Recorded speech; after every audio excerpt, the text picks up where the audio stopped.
do. If this realization comes to the ruling elites, then yes, then the first person of the state will act in anticipation of what the voters and the people who make decisions at various levels expect from this person. Then maybe something will change. But you're describing two different systems. You say that the leader acts in the interest of the voters, but you also say these decisions are not made by the leader, they're made by the ruling classes. You've run this country for so long, you've known all these American presidents. What are those power centers in the United States, do you think? Like, who actually makes the decisions? I don't know. America is a complex country. Conservative on one hand, rapidly changing on the other. It's not easy for us to sort it all out. Who makes decisions in the elections? Is it possible to understand this when each state has its own legislation? Each state regulates itself? Someone can be excluded from elections at the state level. It is a two-stage electoral system. It is very difficult for us to understand it. Certainly there are two parties that are dominant, the Republicans and the Democrats, and within this party system, the centers that make decisions, that prepare decisions. Then, look, why, in my opinion, after the collapse of the Soviet Union, such an erroneous, crude, completely unjustified policy of pressure was pursued against Russia? After all, this is a policy of pressure. NATO expansion, support for the separatists in Caucasus, creation of a missile defense system. These are all elements of pressure. Pressure, pressure, pressure. Then, dragging Ukraine into NATO is all about pressure, pressure, pressure. Why? I think, among other things, because excessive production capacities were created. During the confrontation with the Soviet Union, there were many centers created and specialists on the Soviet Union who could not do anything else. They convinced the political leadership that it is necessary to continue chiseling Russia, to try to break it up, to create on this territory several quasi-state entities, and to subdue them in a divided form, to use their combined potential for the future struggle with China. This is a mistake, including the excessive potential of those who worked for the confrontation with the Soviet Union.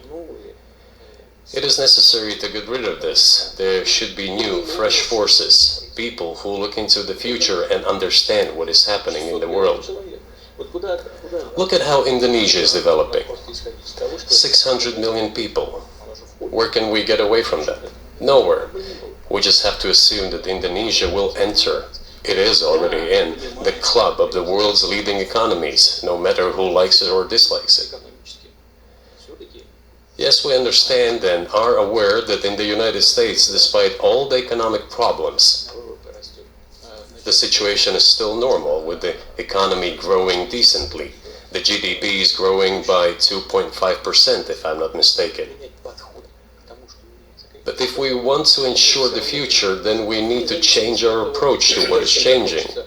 As I already said, the world would nevertheless change, regardless of how the developments in Ukraine end. The world is changing. In the United States themselves, experts are writing that the United States are nonetheless gradually changing their position in the world. It is your experts who write that. I just read them. The only question is how this would happen. Painfully and quickly, or gently and gradually. And this is written by people who are not anti-American. They simply follow global development trends. That's it. And in order to assess them and change policies, we need people who think, look forward, can analyze and recommend certain decisions at the level of political leaders. I just have to ask, you've said clearly that NATO expansion eastward is a violation of the promise you all were made in 1990. It's a threat to your country. Right before you sent troops into Ukraine, the Vice President of the United States went to the Munich Security Conference and encouraged the President of Ukraine to join NATO. Do you think that was an effort to provoke you into military action? Я еще раз повторяю, мы многократно предлагали... I repeat once again, we have repeatedly proposed to seek a solution to the problems that arose in Ukraine after 2014 coup d'etat through peaceful means. But no one listened to us. And moreover, the Ukrainian leaders who were under the complete US control suddenly declared that they would not comply with the Minsk agreements. They disliked everything there and continued military activity in that territory. Шло освоение этой территории натовскими военными структурами под видом различных центров. And in parallel, that territory was being exploited by NATO military structures under the guise of various personnel training and retraining centers. They essentially began to create bases there. That's all. Ukraine announced that the Russians were a non-titular nationality, while passing the laws that limit the rights of non-titular nationalities in Ukraine. Ukraine, having received all these southeastern territories as a gift from the Russian people, suddenly announced that the Russians were a non-titular nationality in that territory. Is that normal? All this put together led to the decision to end the war that neo-Nazis started in Ukraine in 2014. Do you think Zelensky has the freedom to negotiate a settlement to this conflict?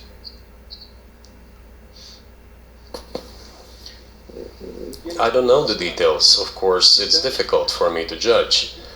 But I believe he has, in any case, he used to have. His father fought against the fascists, Nazis, during World War II. I once talked to him about this. I said, Volodya, what are you doing?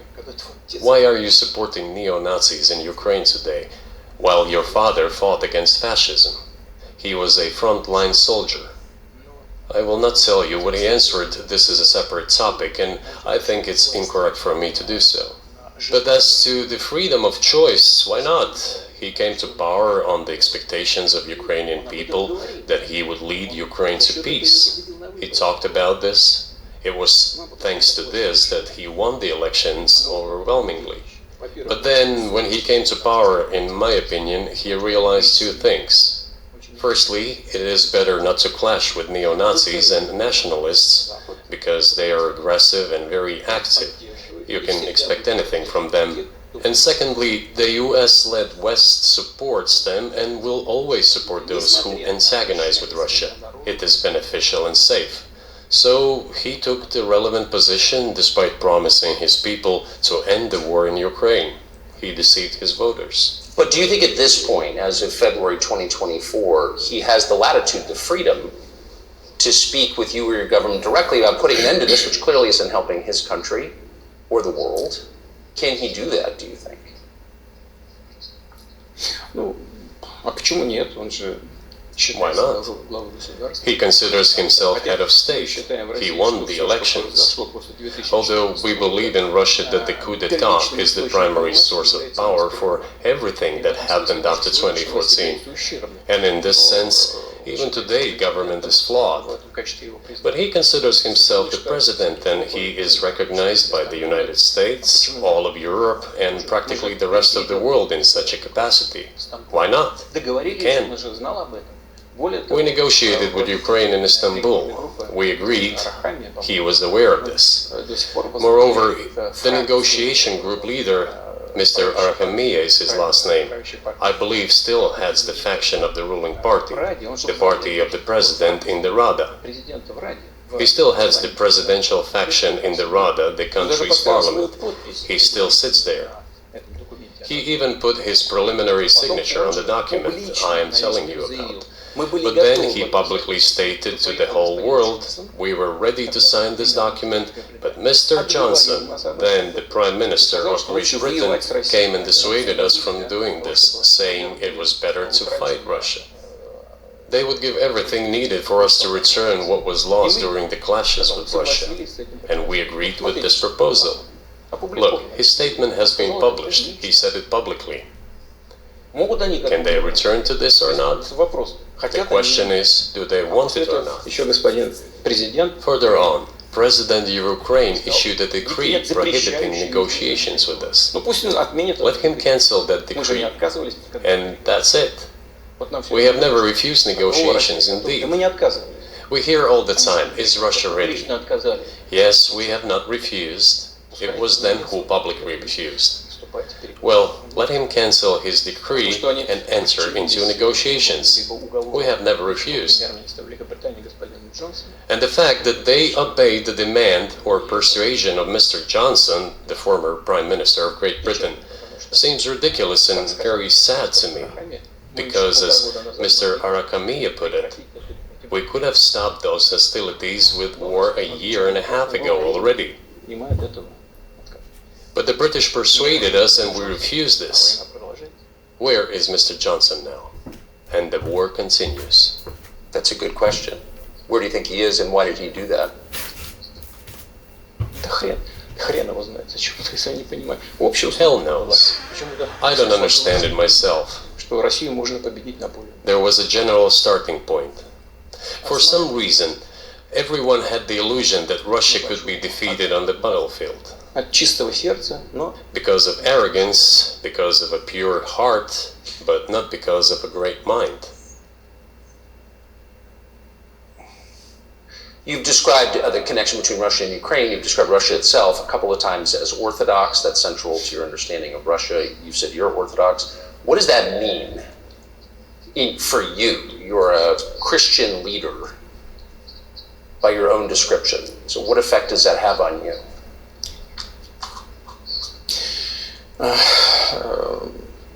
You know, as I already mentioned, in 988, Prince Vladimir himself was baptized following the example of his grandmother, Princess Olga. And then he baptized his squad. And then, gradually, over the course of several years, he baptized all the Rus. It was a lengthy process, from pagans to Christians. It took many years. But in the end, this orthodoxy, Eastern Christianity, deeply rooted itself in the consciousness of the Russian people. когда Россия расширялась, When Russia expanded and absorbed other nations who profess Islam, Buddhism, and Judaism, Russia has always been very loyal to those people who profess other religions. This is her strength. тем людям, This которые is исповедуют. absolutely clear. В этом And the есть fact is that the main postulates, main values are very similar, not to say the same, in all world religions I've just mentioned, and which are the traditional religions of the Russian Federation, Russia. Российской Федерации, России. By the way, Russian authorities were always very careful about the culture and religion of those people who came into the Russian Empire. Вот. Это все. This, in my opinion, forms the basis of both security and stability of the Russian statehood. All the peoples inhabiting Russia basically consider it their motherhood. If, say, people move over to you or to Europe from Latin America, an even clearer and more understandable example, people come, but yet they have come to you or to European countries from their historical homeland. And people who profess different religions in Russia consider Russia their motherland. They have no other motherland. Своей исторической родины к вам, либо европейские страны. We are together. This is one big family, Разные. and our traditional values are very similar. Россию считают своей родиной. I've just mentioned one big family, but everyone has his, her own family. And this is the basis of our society.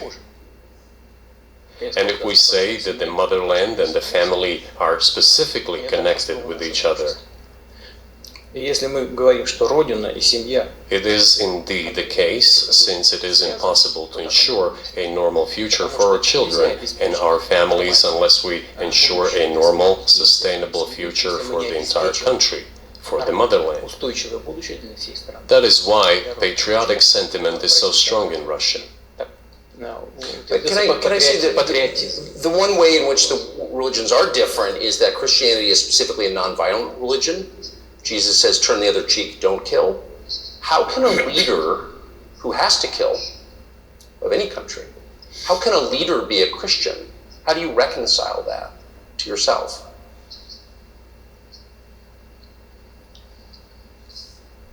очень легко. Если речь идет о защите себя и своих. It is very easy when it comes to protecting oneself and one's family, one's homeland. Начались события? We won't attack anyone. С госпереворота. И с начала боевых действий на Донецке. When did the developments in Ukraine На start? Донбассе. Вот с чего. Since the coup d'etat and the hostilities in Donbass began, that's when they started. And we're protecting our people, ourselves, our homeland, and our future. Она не во внешних проявлениях, не в том, чтобы ходить As for religion in general, или бить головой в пол. Она в сердце. you know, it's not about external manifestations. It's not about going to church every day or banging your head on the floor. Человекоориентированная. И вот Достоевский. It is in the heart. And our culture is so human-oriented. Гений. Dostoevsky, who was very well known in the West and the genius of Russian culture, Russian literature, spoke a lot about this, about the Russian soul. Русский человек, российский человек, он думает больше о вечном, он думает больше о ценности. After all, Western society is more pragmatic. Russian people think more about the eternal, about moral values. Более прагматично. I don't know, maybe you won't agree with me, but Western culture is more pragmatic after Дает all. возможность вот сегодняшнему этому золотому миллиарду. I'm not saying this is bad. It makes it possible for today's golden billion to achieve good success in production, even in science and so on. Что мы вроде как выглядим одинаково, но сознание. There's nothing wrong with that. I'm just saying that we kind of look the same, but our minds So are do built you a see little the different. supernatural at work as you look out across what's happening in the world now? Do you see God at work? Do you ever think to yourself, these are forces that are not human? Да нет, я, честно говоря, так не думаю. Я думаю о том, что No, to be honest, I don't think сообщество so. развивается вот по своим внутренним. My opinion is that the development of the world community is in accordance with the inherent laws, and those laws are what they are. Так было всегда в истории человечества. It's always been this way in the history of mankind. Ломались, Some размножались. nations and countries rose, became stronger and more numerous, and then left the international stage, losing the status they had accustomed to. Не нужно приводить эти примеры. Но начиная There's probably no need for me to give examples, but we could start with the Genghis Khan and horde conquerors, the Golden Horde, and then end with the Roman Empire. человечество каждый It seems that there has never been anything like the Roman Empire in the history of mankind. потенциал варваров постепенно накапливался. Nevertheless, the potential of the barbarians gradually grew, as did their population. In general, the barbarians were getting stronger and begun to develop economically, as we would say today. Экономически они стали укрепляться. И This eventually led to the collapse of the Roman Empire and the regime imposed by the Romans. 500 лет. Этот процесс However, it took 5 centuries for the Roman Empire to fall apart. в сегодняшней ситуации The разница. difference with what is happening now Процессы изменений. is that all the processes of change are happening at a much faster pace than in Roman times. So when does the AI empire start, do you think? Я все более You're сложные. asking increasingly more complicated questions. To answer them, you need to be an expert in big numbers, big data, and AI. Mankind is currently facing many threats. Due to the genetic researches, it is now possible to create a superhuman, a specialized human being, a genetically engineered athlete, scientist, military man. There are reports that Elon Musk had already had a chip implanted in the human brain in the USA. Илон Маск внедрил уже чип в мозг какого-то человека. What do you think of that? Ну, Маска, я думаю, что Маска Well, I think there's no stopping Elon Musk. He will do as he sees fit. Nevertheless, you need to find some common ground with him, search for ways to persuade him. I think he's a smart person, I truly believe he is. So you need to reach an agreement with him because this process needs to be formalized and subjected to certain rules. Того, что будет происходить с ним, в связи с развитием вот этих новейших исследований технологий генетики. Humanity has to consider what is going to happen due to the newest development in genetics or in AI. One can make an approximate prediction of what will happen. Угрозу своему существованию от ядерного оружия все начали обладатели ядерного Once mankind felt an existential threat coming from nuclear weapons, all nuclear nations began to come to terms with one another since they realized the negligent use of nuclear weaponry could drive humanity to extinction. Искусственного интеллекта, либо генетики, либо еще каких-то современных направлений, остановить которые невозможно. It is impossible to stop research in genetics or AI today, just as it was impossible to stop the use of gunpowder back in the day. Эти исследования все равно будут, но когда человечество почувствует угрозу для себя. But as soon as we realize that the threat comes from unbridled and uncontrolled development of AI, or genetics, or any other field, the time will come to reach an international agreement on how to regulate these things. I appreciate all the time you've given us. I just got to ask you one last question, and that's about someone who's very famous in the United States, probably not here, Evan Gershkovich, who's the Wall Street Journal reporter. He's 32. And he's been in prison for almost a year. This is a huge story in the United States, and I just want to ask you directly, without getting into the details of it or your version of what happened, if as a sign of your decency, you would be willing to release him to us and we'll bring him back to the United States.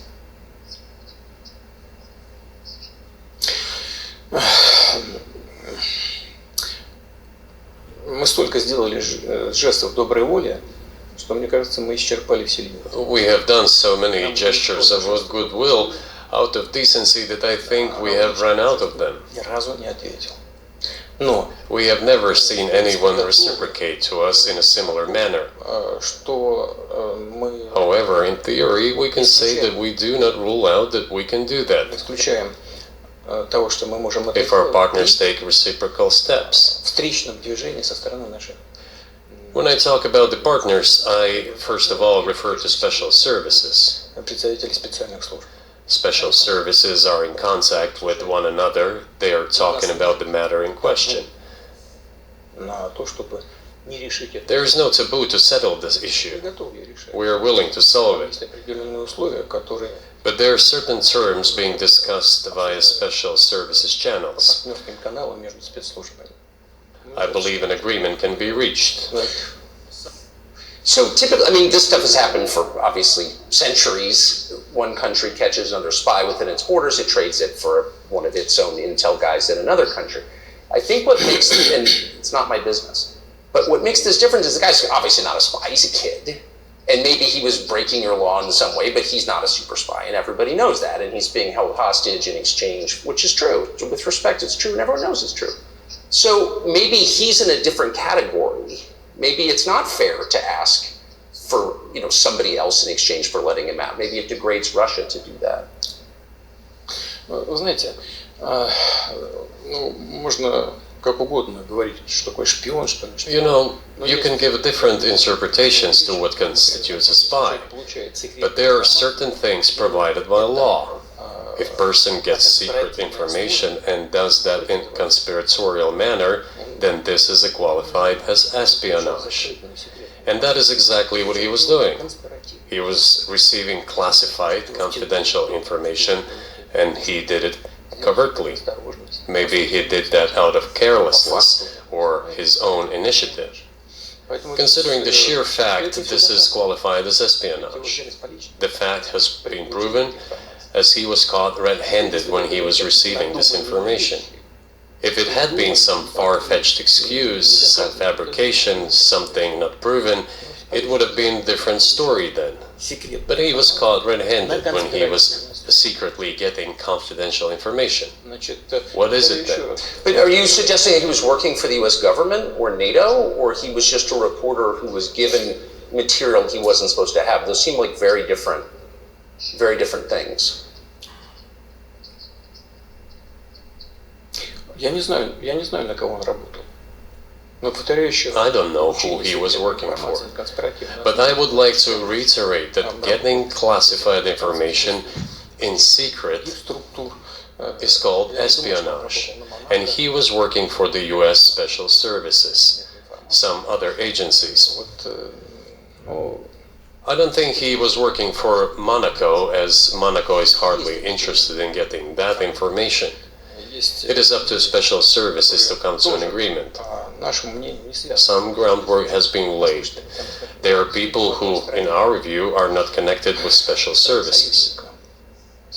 Let me tell you a story about a person serving a sentence in an allied country of the US.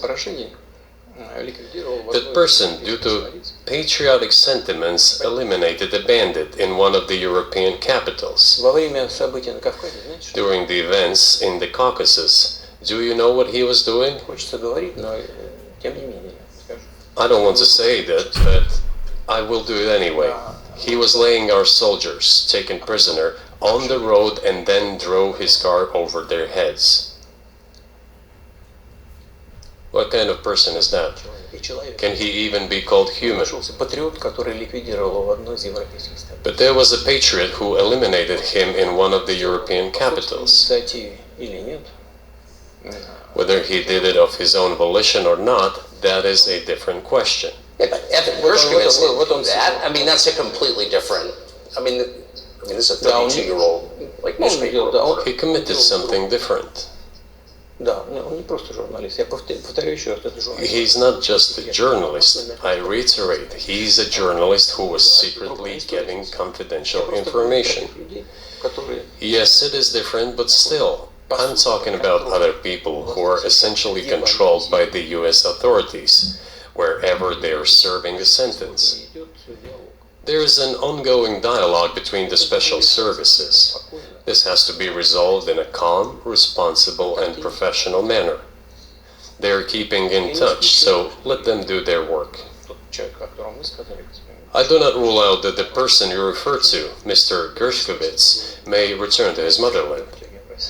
By the end of the day, it does not make any sense to keep him in prison in Russia. We want the US Special Services to think about how they can contribute to achieving the goals our special services are pursuing. We are ready to talk. Moreover, the talks are underway. And there have been many successful examples of these talks crowned with success. Probably this is going to be crowned with success as well. But we have to come to an agreement. I hope you let him out. Mr. President, thank you. I also want him to return to his homeland at last. I'm absolutely sincere. But let me say once again, the dialogue continues. The more public we render things of this nature, the more difficult it becomes to resolve them. Everything has to be done in calm manner. I wonder if that's true with the war, though. Also, I mean, I guess I want to ask one more question, which is, and maybe you don't want to say so for strategic reasons, but are you worried that what's happening in Ukraine could lead to something much larger and much more horrible? And how motivated are you just to call the US government and say, let's come to terms?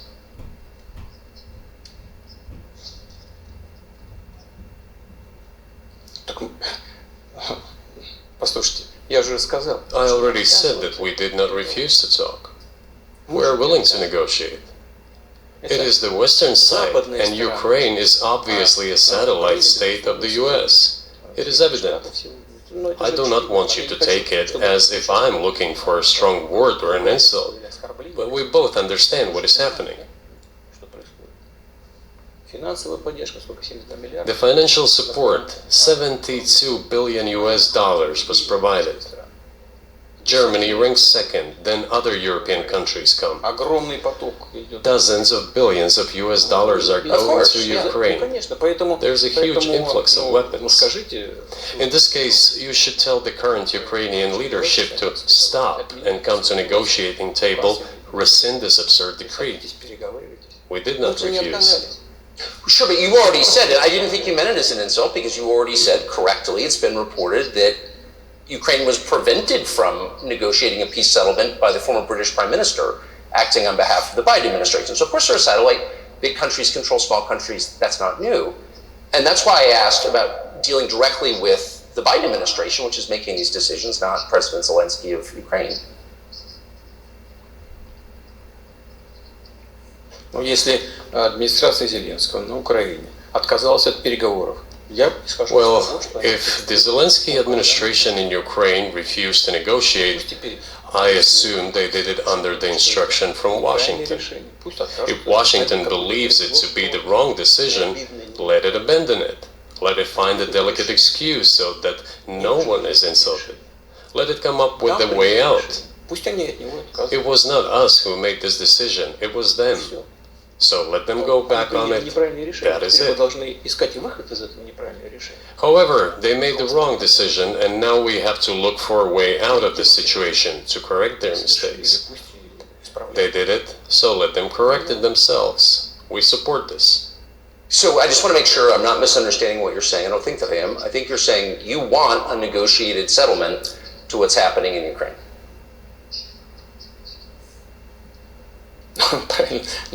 Right. And we made it. We prepared a huge document in Istanbul that was initialed by the head of the Ukrainian delegation. He affixed his signature to some of the provisions, not to all of it. He put his signature and then he himself said, we were ready to sign it and the war would have been over long ago, 18 months ago. However, Prime Minister Johnson came, talked us out of it, and we missed that chance. Well, you missed it, you made a mistake, let them get back to that is all.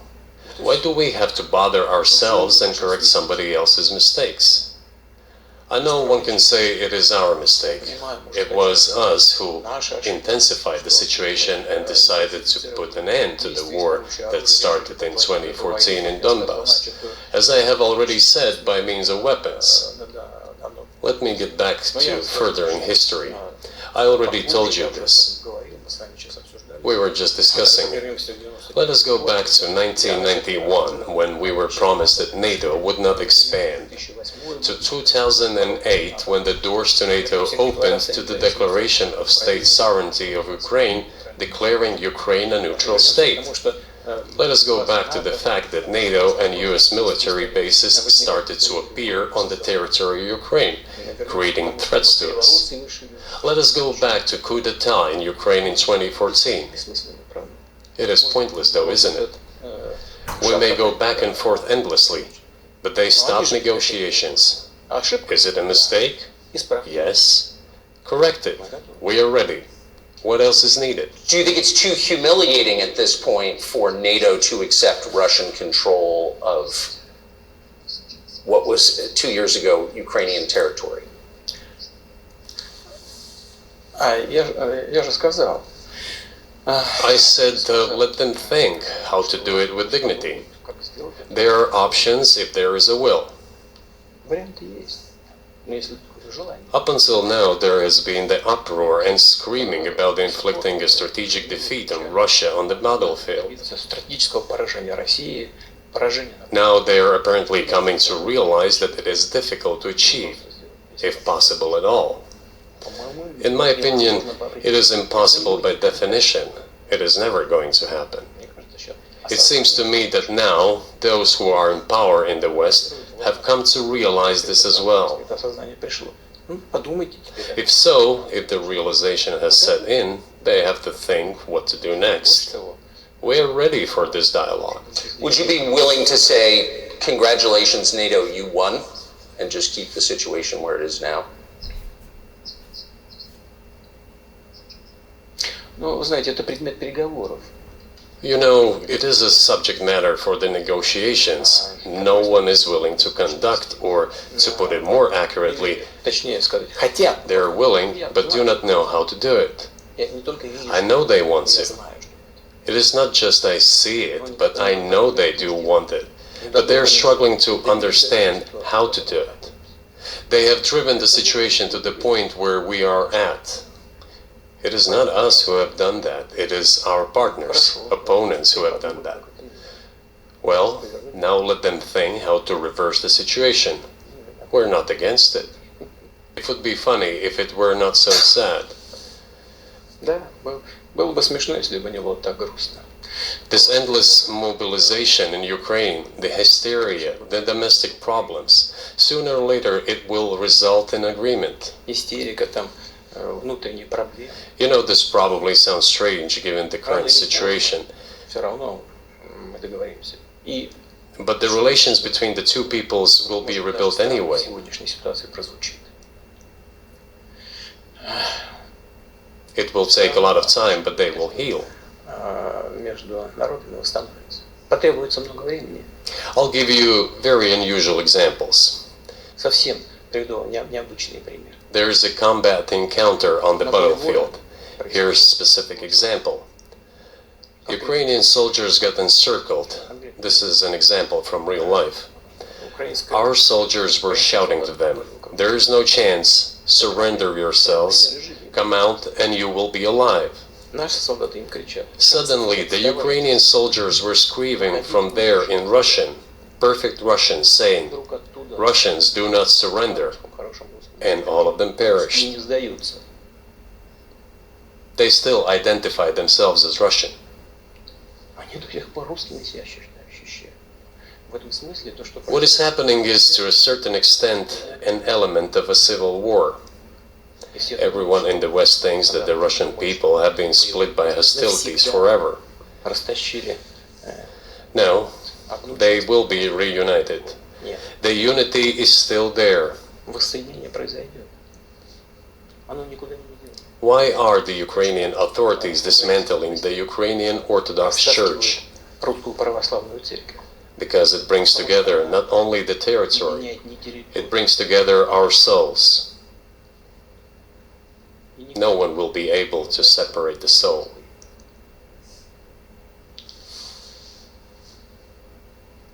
Shall we end here, or is there anything else? No, I think that's great. Спасибо. Thank you, Mr. President.